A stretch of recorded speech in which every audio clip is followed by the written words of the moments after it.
Era bom vocês voltarem a ter o hábito de trazer a Bíblia, né? Não é? Abre Lucas. Nós vamos passear um tiquinho em Lucas, a partir do capítulo 3, né? Pouca gente está com a palavra? Pouca gente. No celular não é a mesma coisa, né? Não é? Fala a verdade, né? Vocês sabem que eu gosto de rabiscar, né? Minha Bíblia é uma tragédia, tanta cor, tudo rabiscado. Mas eu preciso pegar no papel, eu acho que guardo mais. Muito bem, esse ano nós estamos lendo o Evangelho de Lucas, não é? Então, Lucas é um evangelista que vocês vão ver que ele tem vários traços interessantes, diferente dos outros, mas eu quero comentar hoje, uma das coisas que Lucas mostra de Jesus. Jesus é o peregrino do Pai, né? É o peregrino do Pai. Então, vocês vão ver que do capítulo 9 até o capítulo 19, Lucas mostra que Deus anda, Jesus anda. O tempo inteiro Jesus anda. Quando Jesus vem para nós, ele aceita sair do céu, aceita ficar 9 meses contido no útero, como neném, aceita ficar 30 anos em silêncio, aceita vir fazer parte da nossa vida. Ele vem nos ensinar que nós somos peregrinos e que a gente tem um pai. Então, Jesus, do capítulo 9 ao capítulo 19, ele é o peregrino de Deus. Então, ele revelou para nós: vocês têm um pai, vocês têm uma pertença. Isso muda a nossa história, né? Você vê que a gente não está sozinho. Então, ele anda em direção a Jerusalém. Do capítulo 9 a 19, ele está andando.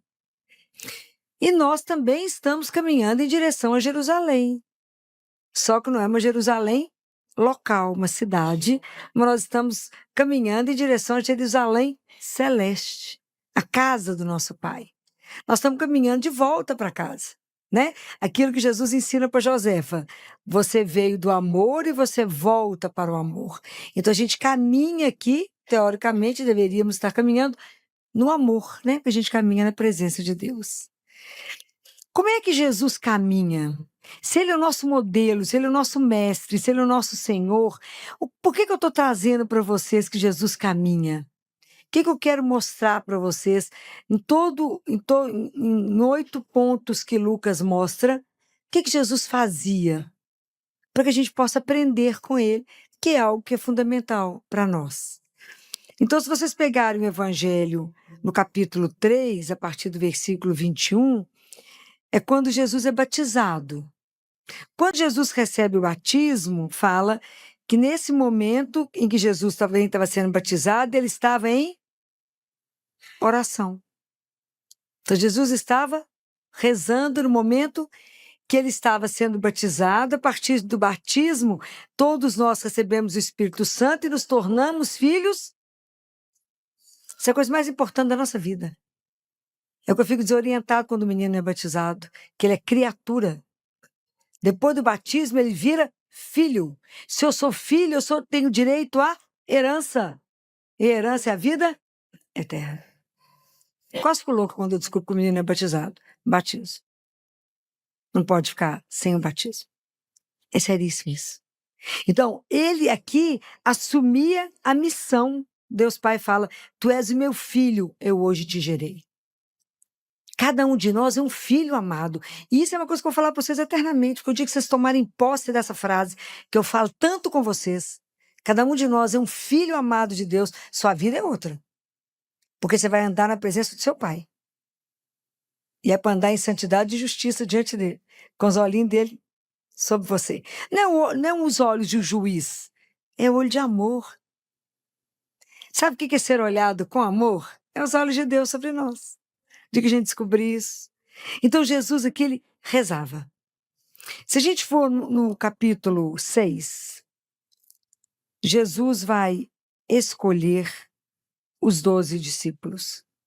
O que ele faz? Passa a noite em oração. Para escolher quem é que vai ser aquele que vai caminhar comigo. Quantos de nós, antes de fazer uma escolha, vamos ali rezar? Senhor, eu preciso fazer uma escolha. Seja você assumir um cargo, tem que escolher seus assessores, seja para definir seu casamento, seja para definir tantas coisas na sua vida. Jesus passou a noite em oração. A gente reza uma Ave Maria, fala, não rezei demais hoje, gente. Estou exagerando? Tá não. Nós não sabemos o que é rezar. Né? Ele passou a noite. Aqui fala que ele foi à montanha para rezar e passou a noite inteira em oração a Deus. A noite inteira, para escolher os discípulos. Depois, vocês vão ver aqui que Jesus, no capítulo 9, Jesus manda os discípulos. Sabe, lembra quando ele pega 72 discípulos e manda esses discípulos, que são os apóstolos, os discípulos em missão para cidades. E eles voltam todos animados e contam tudo para Jesus, né, tudo que aconteceu. E aí Jesus faz uma oração depois, né? Jesus exulta em Deus pela alegria das coisas estarem acontecendo, mas a maior alegria de Jesus aqui, na verdade, é porque eles cumprem a vontade do Pai, eles têm uma coisa que chama obediência, né? Eu falei o número errado aqui para vocês, né, gente? Porque isso aqui isso é no capítulo 10, tá? Mas é muito mais pela obediência deles, né? Então, o quanto é difícil para nós viver a palavra básica que é obediência. O que foi que Nossa Senhora falou lá em Caná? Fazei tudo o que ele vos... Nós estamos fazendo? Estamos que precisa tanto da ajuda de Nossa Senhora, né? Para nos ajudar, porque a gente consagra ela. A gente consagra ela não para consagrar ela, não para se consagrar a Deus pelas mãos dela. Me ensina a senhora que foi obediente e que a senhora falou para o povo lá em Caná, fazei tudo o que ele vos disser. Repete isso para mim o dia inteiro. Faça tudo o que ele vos disser. Obedeça a ele, porque só ele sabe o que é melhor. Obedeça. Como isso é difícil. Viver a obediência é uma das coisas mais difíceis. Porque a gente quer provar a Deus que a nossa vontade é muito melhor. Ele que não está vendo, não é assim? A gente fala, não, Jesus, você não viu os detalhes. Eu vou ver esse e o resto, né? Mas tem uma coisa tão interessante que Jesus nos ensina, aqui no capítulo 9, no versículo 22, que quando ele vai anunciar para os discípulos que ele vai sofrer, ele fala assim, é necessário que o Filho do Homem sofra muito, seja rejeitado pelos anciãos, chefes sacerdotes, escribas, seja morto e ressuscite. Antes de Jesus fazer isso, Jesus rezou. Por quê? Porque para falar, eu preciso rezar. Porque a palavra que eu digo, eu posso trazer vida ou morte. Eu posso assassinar alguém com a palavra. Às vezes a gente não presta atenção nisso. A gente acha que só mata o outro com uma faca ou com um tiro. Mas às vezes a forma de eu olhar, a forma de eu falar, a forma de eu fazer um comentário, eu mato. Então a gente precisa pedir a Jesus, Jesus, vou ter que dar uma notícia difícil. Imagina a gente que tem que dar notícias difíceis, más notícias. Não tem um jeito bom de dar uma notícia ruim, tem? Não, não tem. A notícia tem que ser dada. Não é uma notícia boa. Você vai falar com a mãe que o filho dela vai morrer, que ele vai ter uma sequela. Isso não é uma notícia fácil. Aquela notícia vai mudar a vida dela a partir daquele momento. Mas eu posso fazer aquilo de um jeito que pode ser melhor. Até a forma de convidar para sentar, o local onde eu vou falar, a forma de eu falar, eu posso fazer isso melhor. Então a gente precisa pedir, rezar antes de tudo que a gente vai fazer e de tudo que a gente vai falar. Todos os nossos atos, antes de fazer e para encerrar, a gente deveria rezar. Porque tudo a gente faz por ele, com ele e para ele. Mas a gente não faz assim, né? Precisava. A outra vez que Jesus está rezando, aqui na Transfiguração, ainda no capítulo 9, ele pega Pedro, Tiago e João, sobe na montanha para rezar. Enquanto ele está rezando, ele pergunta para o pai, posso ou não? Posso ou não revelar quem eu sou? E ele se transfigura. É espetacular. Mas tudo ele conversa com o Pai. Jesus, ele vivia em função do Pai dele, era igual um girassol. Tudo ele fazia para o Pai, olhando para o Pai, buscando o Pai. Tudo em comunhão com o Pai, né? Tudo em comunhão. Ele não fazia nada que não fosse aquilo que não agradasse o Pai. E depois, já no capítulo 19, 20, no capítulo 20, 22, quando Jesus vai fazer a ceia pascal, ele pega o pão e faz o quê? Ele dá graças. Ele agradece ao Pai. Depois ele pega o cálice de vinho e dá graças. Isso é para nos ensinar o quê? Que antes de comer, eu deveria agradecer ao... Porque tudo vem dele. Então eu deveria comer e falar obrigado pela comida que chegou à minha mesa. Obrigado por quem fez essa comida. E falar, se eu tenho, é porque o Senhor me deu. Além do mais, ainda tem saúde para sentar à mesa e posso comer pela boca, não preciso nem comer numa sonda. A gente não pensa nisso, né? Eu que vejo isso todo dia, eu falo, não. A gente esquece dos básicos para agradecer. Então, aprender, porque senão eu acho que se eu não agradeci pela comida, fica parecendo que eu que sou o único provedor. Nós somos filhos. Nós somos filhos. E quando a gente reza o Pai Nosso, a gente não pede a Ele qual que é a parte do pão? O pão nosso de cada dia nos dai? Nos dai. Né? Nos dai hoje. Dar a cada um de nós o pão. Mas Jesus faz uma advertência tão interessante que eu acho que é para a irmã Amália. Eu gosto muito dos místicos, né? Às vezes eu vou lendo tanto que eu misturo qual místico que ele falou isso. Mas ele fala que o pão material, a pessoa tem fome, ele resolve. Ele resolve. Ele passa a fome. Mas Jesus fala assim, preste atenção em levar ao outro o pão espiritual que sou eu. Leve para o seu irmão eu, porque senão ele vai passar uma fome eterna. A gente até gela quando escuta isso. Porque uma coisa é a pessoa ter fome, você está numa padaria, encontra alguém, vai lá, dá um café com leite, dá um pão. Aquela fome daquele momento acabou. Depois do almoço, sempre vai encontrar alguém que vai dar alguma coisa. Mas se eu não levar para o outro Jesus, essa pessoa vai passar fome eternamente. Porque como é que ela vai se salvar se ela não conhecer aquele que é a razão da nossa vida? E essa responsabilidade é nossa. Porque quando a gente reza o Pai Nosso, que é a oração que ele ensinou, eu não rezo Pai Meu.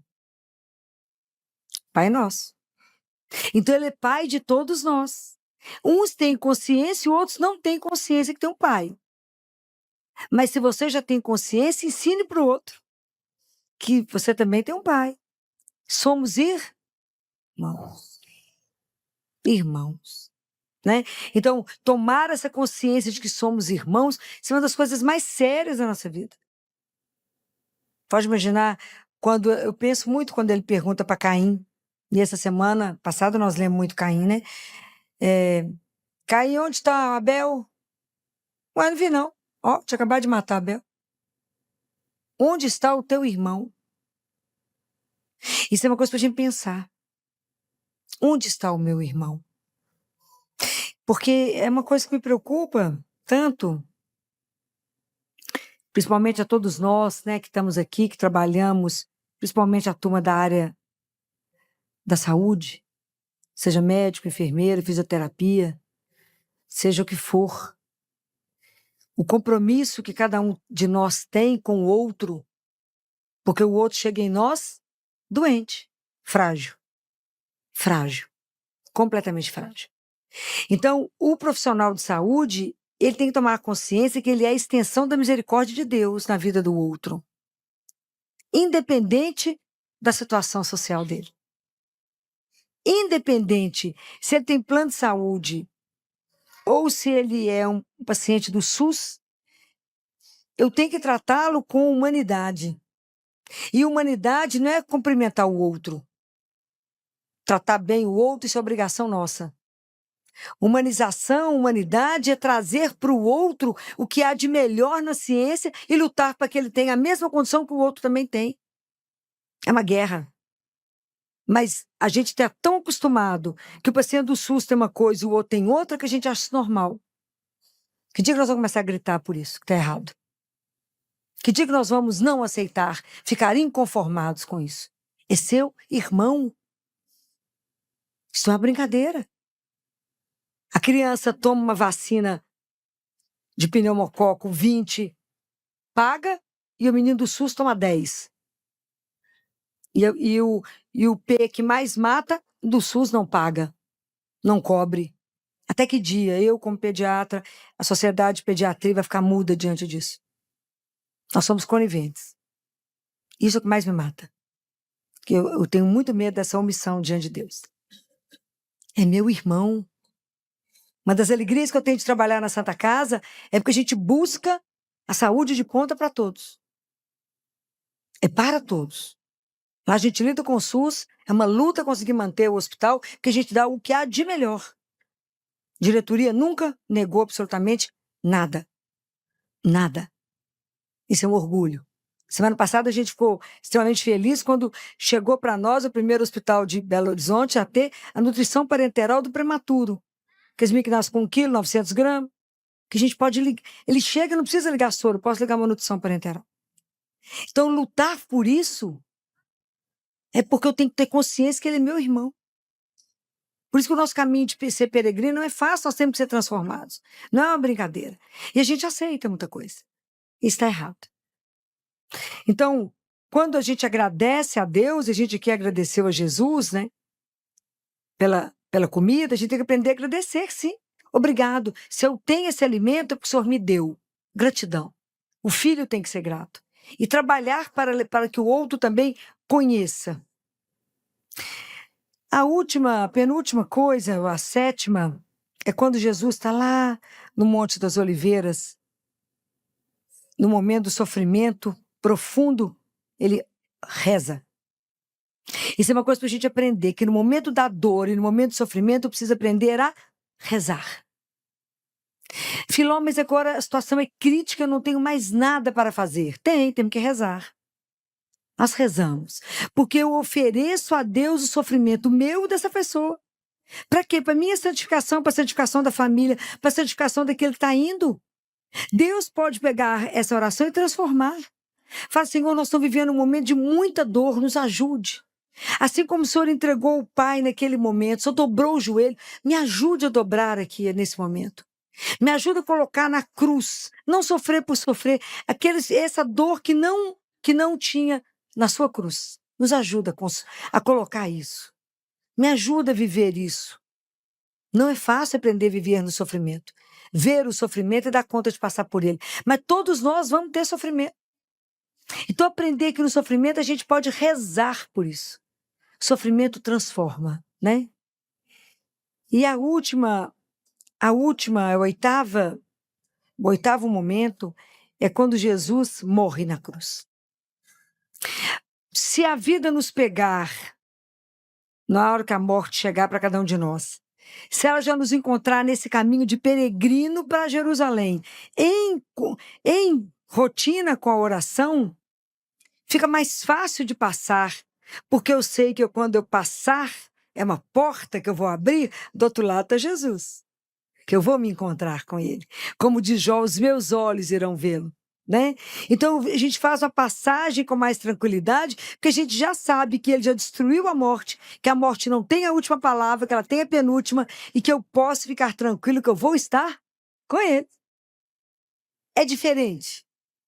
Então, quando Lucas conta que em 8 momentos Jesus reza, é porque ele quer nos contar que a nossa vida de peregrino não vai acontecer se a gente não rezar. Se Jesus, que era o Filho de Deus, ele rezou, ele viu necessidade de conversar com o Pai, imagina nós. Então é uma disciplina que precisamos aprender.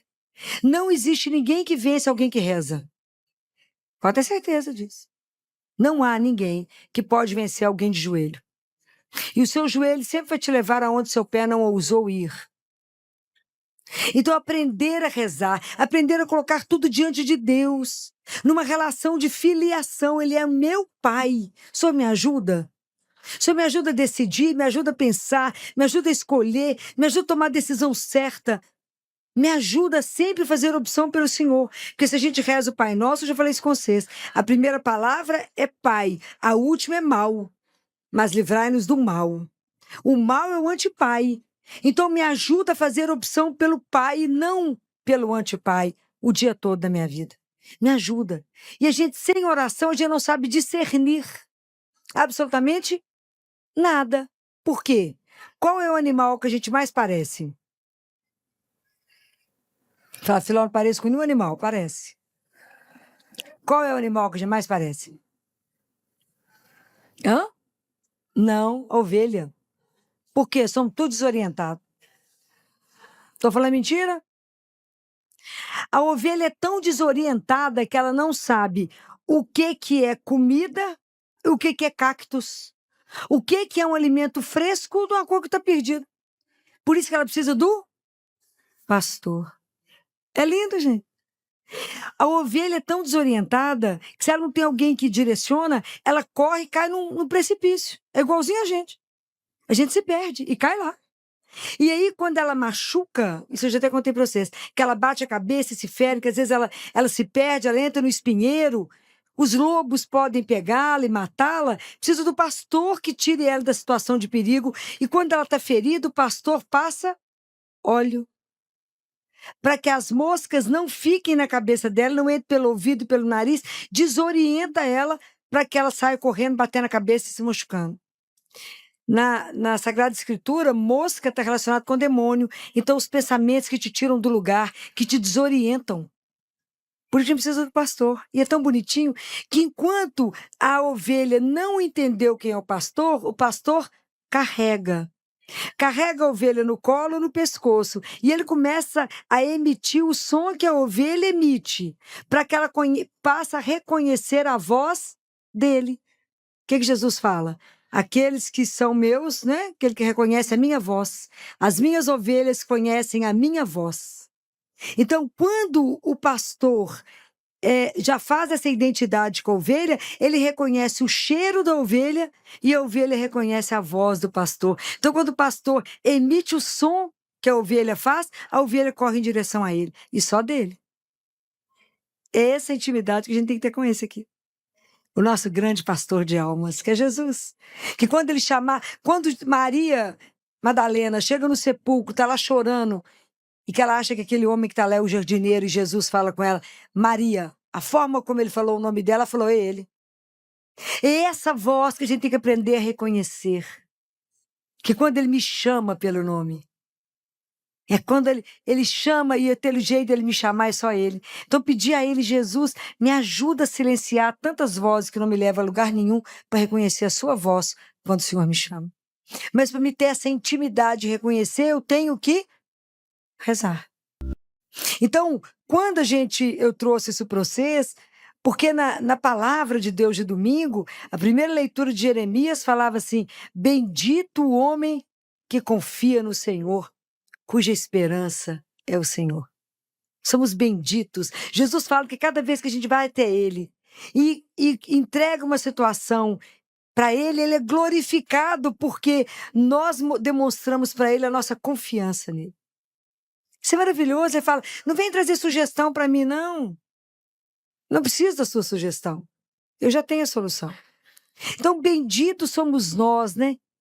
Porque fala, é como aquela árvore plantada junto às águas, que estende as raízes, então não teme a chegada do calor, porque vai estar sempre verde, não sofre míngua em tempo de seca e nunca deixa de dar frutos. Quem é esse que faz isso em nós? Que água é essa?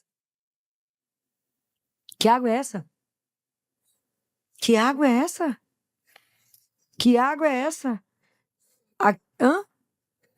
É o Espírito Santo de Deus. Ele é a videira, nós somos os ramos. Aquela linfa que passa ali. É a seiva. É Ele que nos renova. É o Espírito Santo que nos faz, que consegue estar sempre nos nutrindo, nos dando força, sabedoria, nos orientando. É o que vai falar de novo o Salmo, né, gente? O Salmo responsorial número 1, ele está falando de Jesus. Feliz o homem que não anda conforme o conselho dos perversos. Quem fez isso foi Jesus. Jesus que não entrou no caminho de ninguém, ele não... O único prazer de Jesus era meditar a palavra de Deus, e aqui fala dia e noite sem cessar. Isso na palavra de Deus. A noite significa no momento do sofrimento, no momento da dor, no momento da tribulação. Aí é o dia alegria. Então, tanto na alegria quanto no sofrimento, eu medito a palavra de Deus. É isso que está querendo dizer no Salmo. É isso que fala, que é a palavra, né? E que repete a mesma coisa, como uma árvore que fica como uma torrente, que dá fruto, e aí que fala. Até o fruto e a folha não murcha. Tudo que ele faz prosperar. Se a gente tiver uma vida de oração, e tudo começar com ele, tudo terminar nele, e em tudo pedir opinião a Deus. Quantas vezes nós estamos igual essas ovelhas desorientadas, que não sabe que caminho que segue. Não estou falando mentira, não. Acontece uma situação que o povo fica louco, desorientado. Não para diante do único que te dá o caminho e vai buscar o caminho onde ele não está. Fala que aquele que permanece, os frutos e as folhas não murcham. Quer dizer, a sua palavra e as suas obras, a tradução é essa. Tudo vai florescer, tudo vai ser um espetáculo, tudo que você começa vai dar certo, tudo que você fala vai ter um efeito. Mas porque foi antes trabalhada por Deus. Não comece uma obra sem Deus falar, pode ir. Bento XVI falava assim, quanta coisa mal começada, quanto tempo perdido, quanta obra inacabada, porque não teve um princípio, o princípio é Deus. Fala, não, estou com pressa, não vai dar tempo de rezar, não, querido, te contar, vai dar errado. É isso. Tudo eu preciso apresentar a Ele. Porque você imagina aqui, quando fala, aqueles que não contam com Deus é igual a palha seca, né? Espalhada e dispersada pelo vento. Porque aqui quando cita a terra, que vai voar aqui, não vai ficar na terra, que a terra é Deus, né? A nossa estabilidade é Ele. Ele é a nossa estabilidade. Não tenha ilusão de buscar. Quando Jesus não aceita, né, que ele não anda, ele não aceitou o caminho, o conselho dos perversos, que ele não aceitou ser rei aqui. Ele não aceitou a glória, ele não aceitou isso. Quanto de nós aqui não lutamos tanto pelo poder e pela glória? Quantos de nós? O quanto é difícil um homem que não deseja essas coisas. Jesus passou por isso e falou, não, não é isso. Mas é porque a gente precisa aprender a confiar e colocar a nossa vida diante daquele que nos criou. Falou, o Senhor é o meu Pai, o Senhor me criou e tem um propósito. Orienta o meu caminho. Se o Senhor não me orientar, não me mostrar, eu vou ficar igual essas ovelhas batendo a cabeça, desorientada. Me dá o caminho, me ajuda a reconhecer a sua voz. Eu quero ser bendito, né? Eu quero ter uma vida bem-aventurada. Eu quero estar atento na obediência. Eu quero te ouvir, igual o Senhor fez, obedecer. Eu quero colocar os meus talentos que o Senhor me deu para usá-los para o Senhor. Me ajuda, que tudo que eu fizer na vida, em palavra ou em obra, floresça de acordo com a vossa vontade, mas que não se perca. Que eu não perca tempo aqui nesse mundo, que ele é muito rápido, né? Daqui a pouco passa. Nos ajude, me ajuda a cumprir a minha missão. Não me deixa ficar rodando. Você fala, você é Filó. Mas você fala isso porque na sua casa todo mundo reza, é mais fácil. Mas na minha casa ninguém reza, Filó. Meu marido quer me matar se eu vou rezar o terço, não sei quem reza. Implica comigo, diz que eu já virei beato. O meu assunto é só Jesus. Deixa eu contar uma coisa para vocês que Jesus falou. Se dentro de uma casa uma pessoa reza, você é uma luz naquela escuridão. E se você reza, Deus está lá. Não precisa preocupar com o resto que ele fará. Continue, persevere. Reze, porque Deus fará o resto.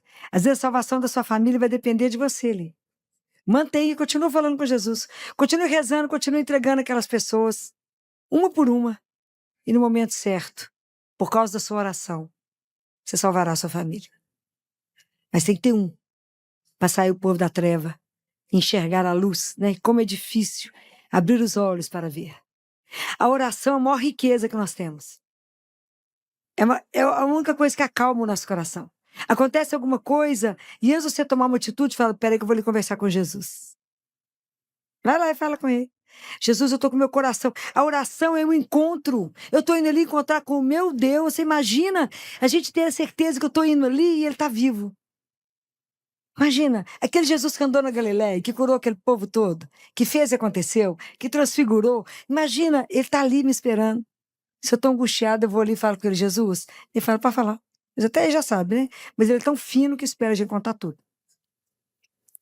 Pode imaginar o dia que a gente tomar consciência de que ele está vivo? Aqui tinha que ter um exército para poder protegê-lo.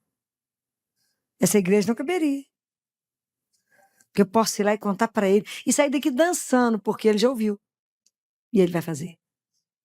Isso é um escândalo. Eu estou aflita, às vezes eu quero ir lá só para chorar, quero contar, tem um filho doente, fico vendo lá na Santa Casa o tanto que o povo frequenta aquela capela, quantas mães de joelho, quantos pais. Mas a gente tem o direito, a oração, um presente que o Pai do céu deixou para nós. Falou, meu filho, eu te criei e vou te mandar para a terra. Ó, que você sentir saudade de mim, você reza. Orar é me chamar, encontrar comigo, falar, pai, tô com medo. Eu falo, de quê, meu filho? Tô aqui. Pai, tô preocupado. Com o quê? Preocupar, ocupar antes. Não confia em mim? Me entrega. Por que a gente reza pouco? Porque a gente não confia ainda em Deus. A gente não acredita que esse amor dele é lindo desse jeito.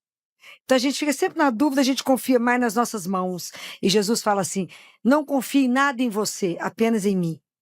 O dia que vocês descobrirem isso é facílimo. Facílimo. O dia que você descobrir que, o que seja o que acontecer, vai lá e fala com ele, estou entregando essa situação para o Senhor. E a partir de hoje, não, nem toco nesse assunto, porque já é seu. Vocês não podem fazer isso? Entrega. Fala, está entregue, esse assunto não me pertence mais. Como eu sou sua filha, o Senhor vai me dar isso na hora certa. Do jeito que te agradar. E não do jeito que me agrada. Por quê? Porque eu confio profundamente no amor que o Senhor tem por mim. E se ele me ama, ele vai escolher alguma coisa errada? Nunca. Filho, mas ele não me deu isso, menino, que tem um trem muito melhor. Mas a nossa confiança a isca. Oh, mas que presente nós temos de ter um Deus vivo. Isso é o maior tesouro que a gente tem na vida. Isso aqui. Pode ir lá conversar com ele. Dia e noite, ele está 24 horas à sua disposição, sozinho, numa humildade, escondido, te esperando. Sabe que você está angustiado, triste, preocupado, ansioso, tomando remédio. Ele fala, por que ela vem cá falar comigo? Que eu vou resolver, vou acalmar o coração dela, vou dar um beijo nela, vou poder trabalhar na alma dela, vou dar as graças espirituais que ela precisa. E fala, coragem. Você não vai passar por isso sozinha, é comigo.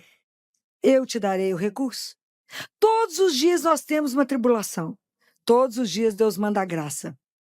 Para aquele problema. Mas se você não estiver atento, você não percebe o Simeão que ele mandou. Até Jesus teve um Simeão para ajudar a carregar a cruz. A oração, ela é fundamental. Quantas e quantas vezes, né? O dia inteiro, a gente passa na capela, Santa Casa é uma capela linda, que eu vou arrumar ela agora, que ela tá horrível. A gente passa lá, reza, fala, me ajuda ali que eu vou ali resolver um negócio. Depois você volta lá e fala, me ajuda a resolver, já resolveu aquela, me ajuda a resolver o outro negócio. Então você tem que falar com ele, pedir isso o dia inteiro. E isso é maravilhoso, com o encontro de um amigo, ele passa a ser seu amigo. Se ele tiver uma capela, você fala com ele do mesmo jeito, você para e reza. Mas não deixem de rezar, não deixem de pedir orientação. Se a situação for difícil, faz igual ele, passa a noite. Mas sabendo que eu falo e Deus escuta. Isso para mim é uma das coisas mais encantadoras, porque existe a distância porque ele é Deus e eu sou criatura. Mas ao mesmo tempo que tem essa distância mantida, é uma coisa tão interessante, ao mesmo tempo que isso é longe, ao mesmo tempo é perto. A proximidade, ela é permitida por causa do... Qual de quê? Por que essa proximidade... Por que eu posso falar com ele e ele me escuta? A distância existe porque ele é Deus, está lá e eu aqui. Mas por que existe essa proximidade concedida? Por causa de quê? Por causa do amor. Ele nos ama, ele não dá conta de ficar longe. Isso é uma coisa alucinada, gente. O dia que a gente entendeu tanto que a gente é amado, fala, me dá amor, Jesus. Me ajuda a te amar mais, me ajuda a ser mais dependente do Senhor, como se eu for dependente do Pai. O Senhor nos ensinou que para fazer um caminho até Jerusalém é preciso rezar. O Senhor que era Deus e nós que somos criatura. Me dê o gosto da oração, me dê a necessidade da oração, me ajuda a ser dependente da oração, de falar com o Senhor, que isso é rezar. Eu encontro, eu falo. E Jesus fala assim, não fica treinando o que você vai falar comigo, não. Olha que bonitinho. Deixa o Espírito Santo te orientar, não precisa escrever o que você vai falar comigo. Somos amigos. Fala e que ele te orientar. Fala na simplicidade. Fala ou chora, ele sabe até que você está chorando. Tem uma coisa linda num dos livros dos místicos, que agora eu vou misturar neles, que Jesus guarda todas as nossas lágrimas num potinho. Imagina quantos potinhos tem aqui. E que Nossa Senhora põe tudo na penteadeira dela. Eu falei, menina, sua penteadeira é só coisa de louco. Porque você imagina guardar potinho de lágrimas de todos nós? Aguarda os nossos potinhos de lágrimas. É bonitinho demais o amor que Deus tem por cada um. É encantador. Então, guardem isso, né? Essa é a graça. Hoje o que eu queria trazer para vocês é isso. Por que Jesus falou 8 vezes? Porque 8 vezes é o transbordar. Ele transborda Deus naquele momento, né? É o transbordar de uma revelação. E o transbordar desse mistério, dessa revelação, chama-se santidade. Então, quanto mais vocês rezarem, quanto mais a gente estiver em oração, mais Deus pode trabalhar a nossa santificação. Porque santidade é rezar e aprender a fazer a vontade do Pai. Essa é a nossa santificação. É aprender a entender que a minha vontade tem que ser igual a dele, igual foi de Jesus com ele, com o Pai, de Nossa Senhora com ele, de todos os santos com ele. Esse é o trabalho que Deus vai fazer em nós. Então, hoje nós aprendemos que nós somos peregrinos, nos tornamos filhos por causa de Jesus, temos um Pai e que podemos conversar. E isso se chama rezar, oração. Que Deus nos conceda a graça, que o Espírito Santo incomode cada um de nós, se não rezarmos na hora de levantar, se não rezarmos quando formos deitar, se não rezarmos antes de uma decisão, de umas escolhas, de uma compra, de uma venda, de uma palavra, de uma conversa que eu vou ter com o outro, de tudo que vocês quiserem fazer, de um projeto belo, de abrir uma loja, abrir uma empresa, seja lá o que vocês forem fazer, passe a noite em oração. Fala com o Pai, é isso mesmo? Porque se for, as portas se abrirão. Se for, você será feliz. Mas se a coisa der errado, não é porque o Pai quer, ok? Peça a Ele, aprenda a ser dependente dEle, como Jesus nos mostrou ser. Dependente do Pai, dependente de alguém que nos ama, que Jesus nos ensine, nos dê essa humildade, essa capacidade de estar diante de Deus e em tudo levar para Ele. O senhor está de acordo? É assim mesmo que o senhor quer que eu faça? Me ajude a fazer. Então que Deus, e por intercessão de Nossa Senhora, nossa mãe, ela que foi obediente, né, o tempo inteiro, que ela que rezou tanto, ela ficava em silêncio em oração. Depois da morte de Jesus, ela foi em oração com os discípulos.